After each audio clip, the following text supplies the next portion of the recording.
दुर्योधन की प्राय सारी सेना युद्ध में मारी गई थी। अंततोगत्वा उसका भीमसेन के साथ युद्ध हुआ। उसने पांडव पक्ष के पैदल आदि बहुत से सैनिकों का वध करके भीमसेन पर धावा किया। उस समय गदा से प्रहार करते हुए दुर्योधन के अन्य छोटे भाई भी भीमसेन के ही हाथ से मारे गए थे। महाभारत संग्राम के उस 18वें दिन रात्रिकाल में महाबली अश्वत्थामा ने पांडवों की सोई हुई एक अक्षौहिणी सेना को सदा के लिए सुला दिया।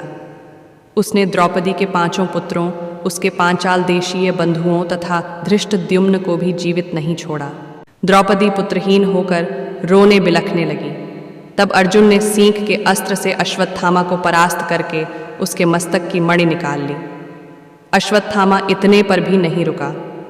दुष्ट अश्वत्थामा ने उत्तरा के गर्भ को नष्ट करने के लिए उस पर अस्त्र का प्रयोग किया।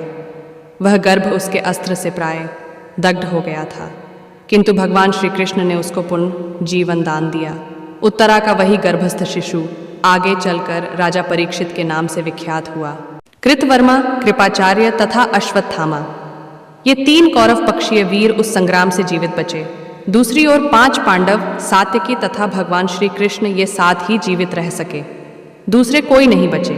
उस समय सब ओर अनाथा स्त्रियों का आर्तनाद व्याप्त हो रहा था। भीमसेन आदि भाइयों के साथ जाकर युधिष्ठिर ने उन्हें सांत्वना दी तथा रणभूमि में मारे गए सभी वीरों का दाह संस्कार करके उनके लिए जलांजलि दे धन आदि का दान किया। तत्पश्चात कुरुक्षेत्र में शरशैया पर आसीन शांतनु नंदन भीष्म के पास जाकर युधिष्ठिर ने उनसे समस्त शांतिदायक धर्म, राजधर्म, मोक्ष धर्म तथा दान धर्म की बातें सुनी।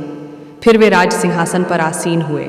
इसके बाद उन शत्रुमर्दन राजा ने अश्वमेध यज्ञ करके उसमें ब्राह्मणों को बहुत धन दान किया।